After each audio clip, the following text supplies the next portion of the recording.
السلام علیکم ورحمۃ اللہ وبرکاتہ۔ شعبان اور نصف شعبان کی شب بیداری کا عمل بھی شروع ہونے والا ہے۔ 14 شعبان کی رات تمام امت کھڑی ہوگی عبادات کرنے کے لیے۔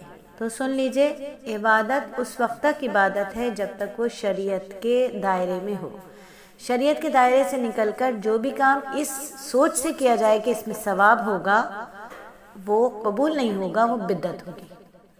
ہر وہ کام جو نبی صلی اللہ علیہ وآلہ وسلم نے کیا، صحابہ اکرام نے کیا، وہ عبادت ہے۔ اس کے علاوہ اگر دین میں کوئی بڑھاوا کیا جائے تو وہ بدعت ہے۔ جیسا کہ ہم نے آپ کو شب برات کے نوافل کے بارے میں پچھلے اسباق میں بتایا، آج ہم بتائیں گے شب برات کے روزے کے بارے میں۔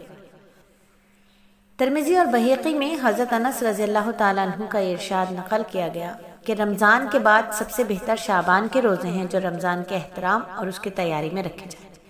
ایک روایت میں آتا ہے کہ اس مہینے میں اعمال رب العالمین کے دربار میں پیش کیے جاتے ہیں، تو آپ صلی اللہ علیہ وآلہ وسلم نے اس بات کو پسند فرمایا کہ جب اعمال بارگاہ الہی میں پیش ہوں تو آپ صلی اللہ علیہ وآلہ وسلم روزے کی حالت میں ہوں۔ جیسے فرض نماز سے پہلے کی سنتیں ہیں، اس سے نماز سے انسان کا دل جو ہے وہ مانوس کرنے میں اور عالم روحانی سے اسے قریب کرنے میں خاص اثر رکھتی ہیں۔ بالکل اسی طرح شعبان کے روزے جو ہیں وہ فرض روزوں میں رغبت حاصل کرنے میں، ان سے انسیت حاصل کرنے میں بڑی اہمیت رکھتے ہیں۔ ماہ شعبان میں آپ صلی اللہ علیہ وآلہ وسلم کے روزوں کے متعلق بہت سی روایات منقول ہیں۔ یہ بھی ثابت ہے کہ نبی پاک صلی اللہ علیہ وآلہ وسلم شعبان کے اکثر حصے میں روزے رکھتے تھے، اور ایک روایت میں یہ بھی ہے کہ آپ نے سوائے رمضان کے کسی بھی ماہ میں پورے مہینے کے روزے نہیں رکھے۔ تو اس لیے علماء نے ان روایات میں اپنے تمام سے اس ماہ تمام سے اکثر ایام مراد لیے ہیں، اور یہ بھی ممکن ہے کہ کسی سال پورے شعبان کے روزے رکھے اور کچھ سال کچھ ناغے بھی کر دیے ہوں، مگر امت کو بطور شفقت کے آپ صلی اللہ علیہ وآلہ وسلم نے نصف شعبان کے بعد روزہ رکھنے سے منع فرمایا تاکہ رمضان کے مہینے میں کمی نہ آ جائے۔ شعبان میں نبی پاک صلی اللہ علیہ وآلہ وسلم کے متواتر روزہ رکھنے کی خاص وجہ علاوہ شعبان کی فضیلت کے، دیکھیں جو متواتر روزے رکھتے تھے اس پہ ایک تو وجہ یہی تھی کہ شعبان ایک فضیلت والا مہینہ ہے، اس کے علاوہ ایک وجہ یہ تھی کہ آپ کا معمول ہر ماہ میں 3 روزے رکھنے کا تھا، تو کبھی وہ روزے رہ بھی جاتے تھے، آپ ان سب کو جمع کر کے شعبان میں پورا فرما لیتے۔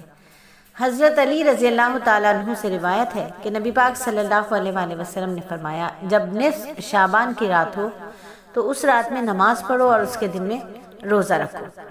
اللہ جل شانہ اس شب میں غروب آفتاب کے وقت سے دنیا آسمان پر نزول فرماتے ہیں، اپنی خاص رحمت کے ساتھ متوجہ ہوتے ہیں اور ارشاد فرماتے ہیں، ہے کوئی بخشش چاہنے والا کہ میں اسے بخش دوں، ہے کوئی رزق مانگنے والا کہ میں اسے رزق دوں، ہے کوئی گرفتار مصیبت کہ میں اسے عافیت دوں، یہاں تک کہ طلوع فجر ہو جاتی ہے۔ تو نبی پاک صلی اللہ علیہ وآلہ وسلم کا واضح اشارہ اس روایت میں موجود ہے کہ آپ صلی اللہ علیہ وآلہ وسلم نے فرمایا 15 شعبان کا روزہ رکھو۔